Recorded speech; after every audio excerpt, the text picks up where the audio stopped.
Hello hi guys, ನಮಸ್ಕಾರ. ನಾವಿವತ್ತು ನಮ್ಮ ಶಾಲೆ ಕಡೆಯಿಂದ ಒಂದು ದಿನದ ಶೈಕ್ಷಣಿಕ ಪ್ರವಾಸಕ್ಕೆ ಹೋಗ್ತಾ ಇದ್ದೀವಿ. ನಾವು ಆಯ್ಕೆ ಮಾಡಿಕೊಂಡಿರುವಂಥ ಸ್ಥಳದ ಹೆಸರು ಬಾಗಲಕೋಟೆ ಜಿಲ್ಲೆಯಲ್ಲಿ ಬರುವಂತಹ ಐತಿಹಾಸಿಕ ಸ್ಥಳಗಳಾದ ಬದಾಮಿ, ಐಹೊಳೆ, ಪಟ್ಟದಕಲ್ಲು ಮತ್ತು ಮಹಾಕೂಟ ಎನ್ನುವಂಥ ಸ್ಥಳಗಳು. ಅಷ್ಟೇ ಅಲ್ಲದೆ ದಾರಿಯಲ್ಲಿ ಬರುವಂಥ ಇನ್ನೂ ಹಲವಾರು ಜಾಗಗಳನ್ನು ನೋಡಬೇಕನ್ನುವಂಥ ಆಸೆ ಇದೆ. ನಮ್ಮ ಜೊತೆ ನಮ್ಮ ಶಾಲೆಯ 43 ಮಕ್ಕಳು ಮತ್ತು ನಮ್ಮ ಮುಖ್ಯ ಗುರುಗಳು ಹಾಗೆ ನಮ್ಮ ಉಳಿದಂಥ 8 ಜನ ಶಿಕ್ಷಕರು ಕೂಡ ನಾವು ಜೊತೆಯಲ್ಲಿ ಹೋಗ್ತಾ ಇದ್ದೀವಿ. ತುಂಬ ಎಕ್ಸೈಟ್ಮೆಂಟ್ ಆಗಿದೆ. ನೀವು ಕೂಡ ಈ ವಿಡಿಯೋವನ್ನು ನೋಡೋದರಿಂದಾಗಿ ನಿಮಗೂ ಬೇರೆ ಬೇರೆ ಸ್ಥಳಗಳನ್ನು ನೋಡ್ಬೋದು ಮತ್ತು ಅದ್ರ ಬಗ್ಗೆ ತಿಳ್ಕೊಬೋದು. ಇವತ್ತು ವಿಡಿಯೋ ತುಂಬ ಚೆನ್ನಾಗಿದೆ. ಫಸ್ಟಿಂದ ಲಾಸ್ಟ್ವರೆಗೆ ಸ್ಕಿಪ್ ಮಾಡಿದೆ ನೋಡಿ. ಬನ್ನಿ ಸ್ಟಾರ್ಟ್ ಮಾಡೋಣ. Let's start hour educational tour. ಹೀಗೆ ಶುರುವಾದಂಥ ನಮ್ಮ ಜರ್ನಿ ಮೊದಲಿಗೆ ತಾಳಿಕೋಟೆಯನ್ನು ತಲುಪಿದ್ವಿ. ಸ್ವಲ್ಪ ಮುಂದೆ ದೂರದಲ್ಲಿ ರಕ್ಕಸ ತಂಗಡಿಗೆ ಬಂತು. HM ಸರ್ ಅವರು ಇಲ್ಲೇ ಮುಂದೆ ನಾಗಲಾಂಬಿಕೆಯವರು ಐಕ್ಯವಾದ ಸ್ಥಳ ಇದೆ ಅಂತ ಹೇಳಿದರು. ನಾಗಲಾಂಬಿಕೆ ಅಂದರೆ ಕಾಯಕ ಯೋಗಿ 12ನೇ ಶತಮಾನದ ಬಸವಣ್ಣನವರ ಧರ್ಮಪತ್ನಿ. ಹಾಗಾಗಿ ಅಲ್ಲಿಯೇ ನಾವು ಅಲ್ಲಿ ಸ್ಟಾಪ್ ಮಾಡಿದ್ದೀವಿ. ಬಸ್ಸನ್ನು ಸ್ಟಾಪ್ ಮಾಡಿ ಮಕ್ಕಳನ್ನೆಲ್ಲ ಹುಷಾರಿಂದ ಕೆಳಗಿಳಿಸಿ ಅವ್ರನ್ನ ಸಾಲಾಗಿ ಆ ಒಂದು ಸ್ಥಳಕ್ಕೆ ಕರ್ಕೊಂಡು ಹೋದ್ವಿ. ಅಲ್ಲಿ ನೀವು ನೋಡ್ಬೋದು, ಇಲ್ಲಿ ಈ ಒಂದು ತುಂಬಾ ಚೆನ್ನಾಗಿದೆ ಈ ಒಂದು ಪ್ಲೇಸು. ಇಲ್ಲಿ ನಾಗಲಾಂಬಿಕೆಯವರು ಬಸವಣ್ಣನವರನ್ನು ಹುಡುಕ್ತಾ ಬಂದು ತಮ್ಮ ಕೊನೆಯ ದಿನಗಳನ್ನು ಈ ಸ್ಥಳದಲ್ಲಿ ಕಳೆದರು ಅಂತ ಹೇಳಲಾಗುತ್ತೆ. ಮತ್ತು ಅವರಿಗೆ ಆಶ್ರಯ ನೀಡಿದಂತಹ ಶಿವಶರಣ ಅಡುಪದ ಅಪ್ಪಣ್ಣ ಮತ್ತು ಅದೇ ಒಂದು ಸಮಕಾಲೀನ ಮಡಿವಾಳ ಮಾಚಿದೇವ ಅವರು ಕೂಡ ಲಿಂಗೈಕ್ಯವಾದಂತಹ ಸ್ಥಳ ಇದಾಗಿದೆ. ಇದು ಕೃಷ್ಣಾ ನದಿಯ ದಡದಲ್ಲಿ ಇರುವುದರಿಂದಾಗಿ ಇಲ್ಲಿ ತುಂಬಾ ಎಚ್ಚರಿಕೆಯಿಂದ ನಾವು ಮಕ್ಕಳನ್ನು ಕರೆದುಕೊಂಡು ಹೋಗಬೇಕಾಗುತ್ತೆ. ನಾವು ಕೂಡ ಮಕ್ಕಳಿಗೆ ಅಲ್ಲೇ ನಾವು ಹೇಳ್ಕೊತ ಮಕ್ಕಳನ್ನು ಹುಷಾರಿಂದ ನಾವು ಗೈಡ್ ಮಾಡ್ತಾನೆ ಹೋಗ್ತಾ ಇದ್ದೀವಿ. ಆಗ ಬೇಗನೆ ಆ ಸ್ಥಳವನ್ನು ತೋರಿಸ್ಕೊಂಡು ಮಕ್ಕಳಿಗೂ ಎಲ್ಲರಿಗೂ ಆಶೀರ್ವಾದದಿಂದ ನಾವು ಅಲ್ಲೇ ಪಕ್ಕದಲ್ಲಿದ್ದಂಥ ಸರ್ಕಾರಿ ಶಾಲೆ ಕರ್ನಾಟಕ ಪಬ್ಲಿಕ್ ಸ್ಕೂಲ್ ದನ್ನೂರಿನಲ್ಲಿ ಬೆಳಗಿನ ಉಪಹಾರವನ್ನು ಮುಗಿಸ್ಕೊಂಡು ಹೊರಟ್ವಿ.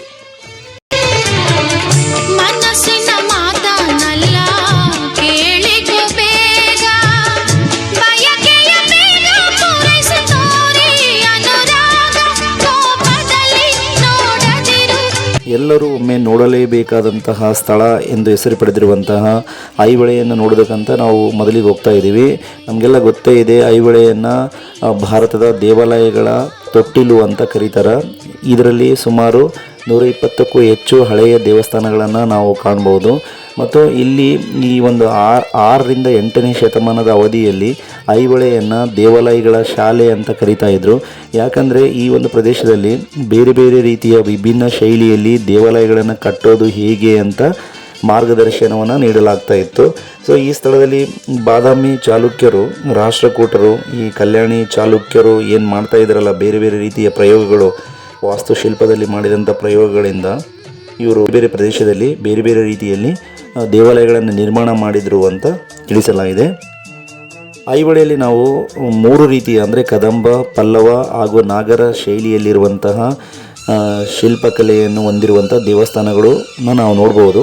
ಈ ಸ್ಥಳವನ್ನು ಚಾಲುಕ್ಯರ ರಾಜನಾಗಿದ್ದಂಥ ಮೊದಲನೇ ಪುಲಿಕೇಶಿ ಎನ್ನುವ ದೊರೆ ಇದನ್ನು ತನ್ನ ಪ್ರಾಚೀನ ರಾಜಧಾನಿಯಾಗಿ ಮಾಡಿಕೊಂಡಿದ್ದ ಅಂತ ಇತಿಹಾಸದಲ್ಲಿ ತಿಳಿಸಲಾಗಿದೆ. ಇಲ್ಲಿರುವಂತಹ ಪ್ರಮುಖವಾದ ದೇವಾಲಯಗಳು ಅಂದರೆ ದುರ್ಗಾ ದೇವಾಲಯ, ಲಾಡ್ ಖಾನ್ ದೇವಾಲಯ, ಉಚ್ಚಪ್ಪಯ್ಯನ ಗುಡಿ, ಮೇಗುತಿ ಜೈನ ಬಸುದಿ, ರಾವಳ ಫಡಿ ಗುಹಾ ಮಂದಿರ, ಗಳಗನಾಥ ಗುಡಿ, ಕೊಂತಿ ಗುಡಿ ಇನ್ನು ಮುಂತಾದವು. ಆ ಒಂದು ದೇವಸ್ಥಾನಗಳ ಆವರಣದಲ್ಲಿ ವಾಸ್ತುಶಿಲ್ಪ ಸಂಗ್ರಹಾಲಯ ಅದ. ನೀವು ಅಲ್ಲಿ ಒಳಗಡೆ ಹೋಗಿ ಬೇರೆ ಬೇರೆ ವಿಭಿನ್ನ ಶೈಲಿಯ ಒಂದು ಆಕಾರದ ಮೂರ್ತಿ ಶಿಲ್ಪಗಳನ್ನು ನಾವು ಅಲ್ಲಿ ನೋಡ್ಬೋದು. ಒಳಗಡೆ ಹೋಗೋದಕ್ಕೆ ಟಿಕೆಟ್ ಇದೆ. ಫಸ್ಟ್ ಆಫ್ ಆಲ್ ನಾವು ಇಲ್ಲಿ ಈ ಎಲ್ಲ ಐಹೊಳೆಯಲ್ಲಿ ದೇವಸ್ಥಾನಗಳನ್ನು ನೋಡೋದಕ್ಕೆ ಟಿಕೆಟ್ಸ್ ಇದೆ. ಮಕ್ಕಳಿಗೆಲ್ಲ ಫ್ರೀ ಇದೆ ಮತ್ತು ದೊಡ್ಡವರಿಗೆ ಎಷ್ಟು ಫೀಸ್ ಅಂತಿದೆ, 30 ರೂಪಾಯಿ ಈ ರೀತಿ ಫೀಸ್ ಒಂದು ಟಿಕೆಟ್ ಇದೆ. ಇದನ್ನು ತೊಗೊಂಡು ನಾವು ಒಳಗಡೆ ಬರಬೇಕಾಗತ್ತೆ. ಇದು ಇಂಡಿಯನ್ಸ್ ಅಂದರೆ 30 ರೂಪೀಸ್ ಇದೆ. ಅದೇ ಫಾರಿನರ್ಸಿಗೆ 300 ರೂಪಾಯಿ ಇದೆ. ಅದೇ ಒಳಗಡೆ ಏನಾದರೂ ವಿಡಿಯೋ ಕ್ಯಾಮರಾ ಏನಾದರೂ ಹಿಂಗೆ ನಾವು ವಿಡಿಯೋ ಮಾಡ್ಕೊಳ್ತೀವಿ ಅಂದರೆ ಅದಕ್ಕೆ ಮತ್ತೆ ಬೇರೆ ಎಕ್ಸ್ಟ್ರಾ ಫೀಸ್ ಆಗುತ್ತೆ. ನಾವಿಲ್ಲಿ ವಸ್ತು ಸಂಗ್ರಹಾಲಯಕ್ಕೆ ಕೂಡ ಅದೇ ಒಂದು ಟಿಕೆಟ್ನಲ್ಲಿ ನಾವು ಏನು ಮಾಡ್ಬೋದು, ಒಳಗಡೆ ಹೋಗಿ ಎಲ್ಲ ವೀಕ್ಷಣೆ ಮಾಡ್ಬೋದು. ವೀಕ್ಷಣೆ ಮಾಡುವಾಗ ಅಲ್ಲಿ ಸೆಕ್ಯೂರಿಟಿ ಗಾರ್ಡ್ಸ್ ಇರ್ತಾರೆ. ಅವರು ಆ ಒಂದು ಮೂರ್ತಿಗಳನ್ನು ಮುಟ್ಟಬಾರ್ದು ಅಂತ ಒಂದು ಎಚ್ಚರಿಕೆಯನ್ನು ಕೊಡ್ತಾರೆ. ಹಾಗಾಗಿ ನೀವು ಮಕ್ಕಳನ್ನ ಏನಾದರೂ ಅಲ್ಲಿ ಕರ್ಕೊಂಡು ಹೋಗಿದರೆ ತುಂಬ ಎಚ್ಚರಿಕೆಯಿಂದ ಸ್ವಲ್ಪ ಮಕ್ಕಳಿಗೆ ಹೇಳ್ತಾ ಗೈಡೆನ್ಸ್ ಕೊಡ್ತಾ ಒಳಗಡೆ ಹೋಗ್ಬೋದು. ತುಂಬಾ ಚೆನ್ನಾಗಿದೆ. ಐಹೊಳೆಯಲ್ಲಿರುವಂತಹ ಪ್ರತಿಯೊಂದು ದೇವಸ್ಥಾನದ ಒಂದು ಹೊರ ಆವರಣದಲ್ಲಿ ನಾವು ಲೈಂಗಿಕ ಶಿಲ್ಪಗಳು ಅಥವಾ ದಂಪತಿ ಮಿಥುನ ಭಂಗಿಗಳನ್ನು ನೋಡ್ಬೋದು. ಈ ಒಂದು ಹಳೆ ಪ್ರಾಚೀನ ಕಾಲದಲ್ಲಿ ಇದನ್ನು ಯಾಕೆ ಈ ರೀತಿ ದೇವಸ್ಥಾನದ ಹೊರಗಡೆ ನಿರ್ಮಾಣ ಮಾಡ್ಯಾರ ಅನ್ನೋದಕ್ಕೆ ವಿಶೇಷವಾದ ಒಂದು ಅಭಿಪ್ರಾಯಗಳಿದ್ದಾವೆ. ಒಂದೇನೆಂದರೆ ಈ ಒಂದು ಆಕೃತಿಗಳು ಜೀವನ ಚಕ್ರದ ಸಂಕೇತಗಳಾಗಿವೆ ಅಂತ ಹೇಳ್ತಾರೆ.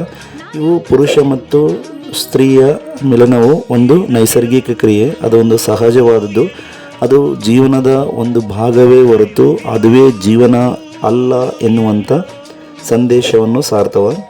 ಮತ್ತು ಅದೇ ರೀತಿ ಭಕ್ತರು, ಆ ಒಂದು ದೇವಸ್ಥಾನಕ್ಕೆ ಬರುವಂತಹ ಭಕ್ತರು ತಮ್ಮ ಲೌಕಿಕ ಆಸೆಗಳನ್ನು, ದೈಹಿಕ ಬಯಕೆಗಳನ್ನು ಹೊರಗೇನೆ ಬಿಟ್ಟು ತಮ್ಮ ಸಂಪೂರ್ಣ ಮನಸ್ಸಿನಿಂದ ಪೂರ್ಣ ಭಕ್ತಿಯಿಂದ ದೇವರನ್ನು ಪ್ರಾರ್ಥಿಸಿರಿ ಅಂತ ಈ ಒಂದು ಆಕೃತಿಗಳು ಹೇಳ್ತವೆ. ಮತ್ತು ಅದೇ ರೀತಿ ಇನ್ನೊಂದು ಅಭಿಪ್ರಾಯದ ಪ್ರಕಾರ ಹೊಸದಾಗಿ ಮದುವೆಯಾದಂತಹ ದಂಪತಿಗಳಿಗೆ ಲೈಂಗಿಕ ಶಿಕ್ಷಣವನ್ನು ನೀಡುವ ಉದ್ದೇಶದಿಂದ ಈ ಆಕೃತಿಗಳನ್ನು ಇಲ್ಲಿ ಕೆತ್ತಲಾಗಿದೆ ಅನ್ನುವಂಥ ಅಭಿಪ್ರಾಯ ಕೂಡ ಇದೆ.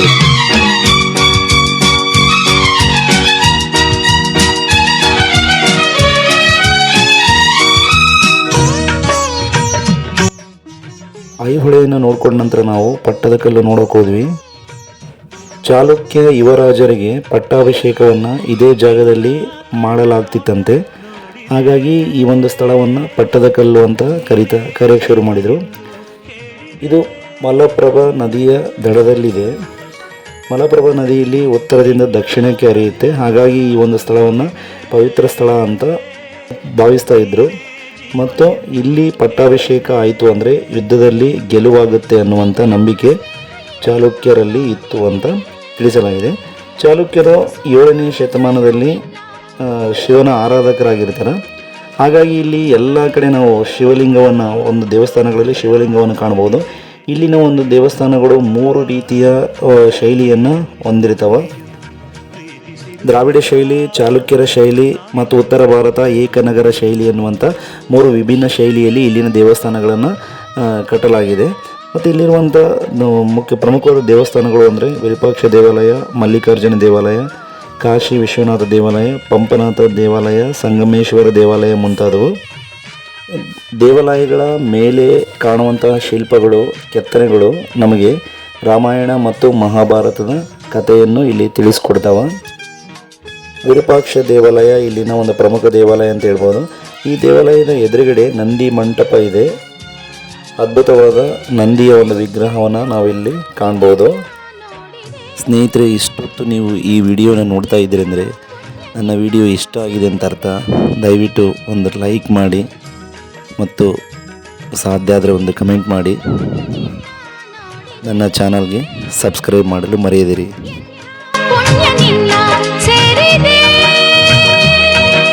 ನೀನೇ ನನ್ನ ಬಾಳ ಜ್ಯೋತಿಯು,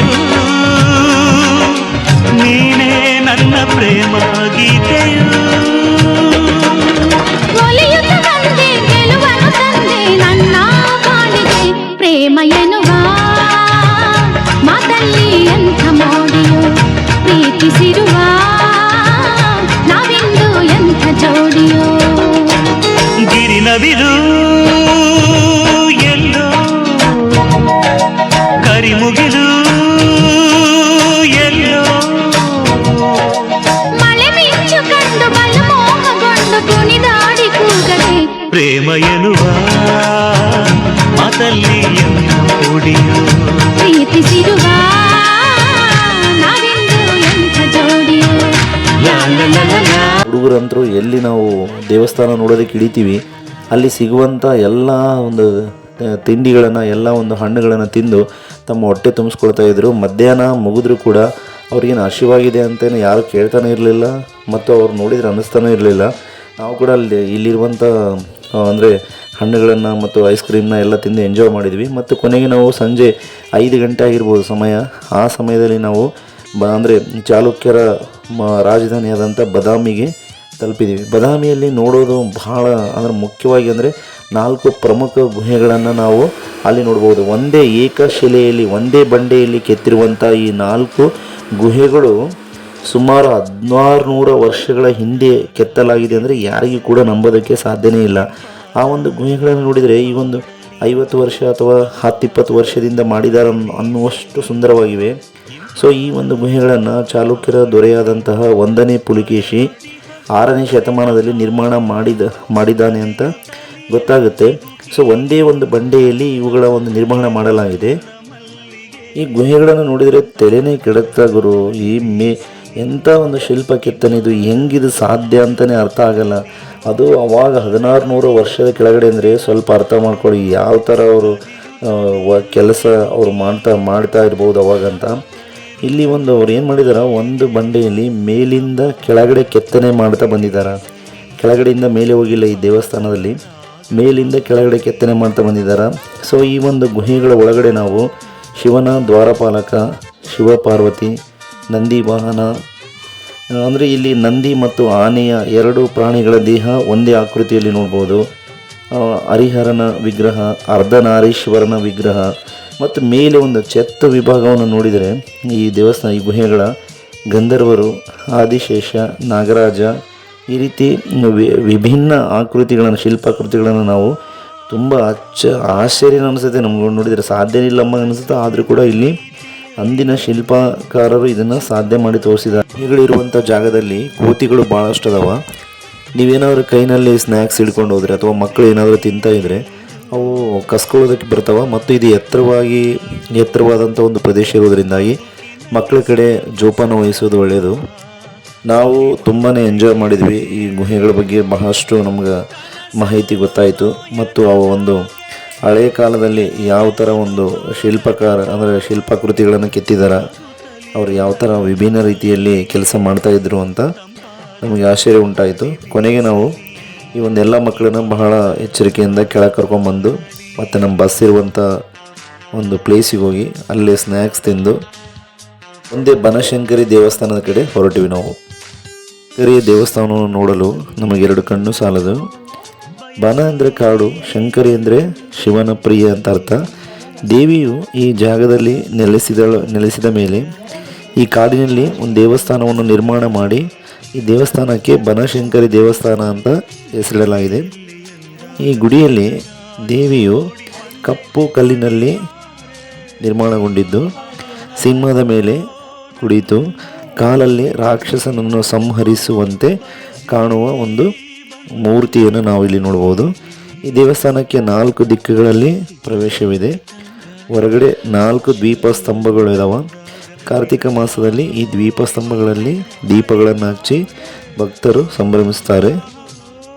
ಇಲ್ಲಿನ ಇನ್ನೊಂದು ವಿಶೇಷತೆ ಅಂದರೆ ಜೋಳದ ರೊಟ್ಟಿ, ಚಟ್ನಿ, ಮೊಸರು ಈ ಊಟವನ್ನು ಇಲ್ಲಿ ಕೇವಲ ನಾವು 40 ರೂಪಾಯಿಗೆ ತೊಗೋಬೋದು. ತುಂಬ ಅದ್ಭುತವಾದ ರುಚಿಯನ್ನು ಹೊಂದಿರುವಂಥ ಊಟವನ್ನು ಇಲ್ಲಿ, ಅಂದರೆ ಬಹಳಷ್ಟು ಜನ ಈ ಊಟವನ್ನು ತಮ್ಮ ಪುಟ್ಟಿಗಳಲ್ಲಿ ಮಾರೋದಕ್ಕೆ ಬರ್ತಾ ಇರ್ತಾರೆ. ನೀವು ಕೂಡ ಈ ಕಡೆ ಈ ಸೈಡ್ ಬಂದರೆ ನೀವೊಮ್ಮೆ ಇದರ ಟೇಸ್ಟ್ ನೋಡಿ, ತುಂಬ ಚೆನ್ನಾಗಿರುತ್ತೆ. ನಲಿಯುತ್ತಾ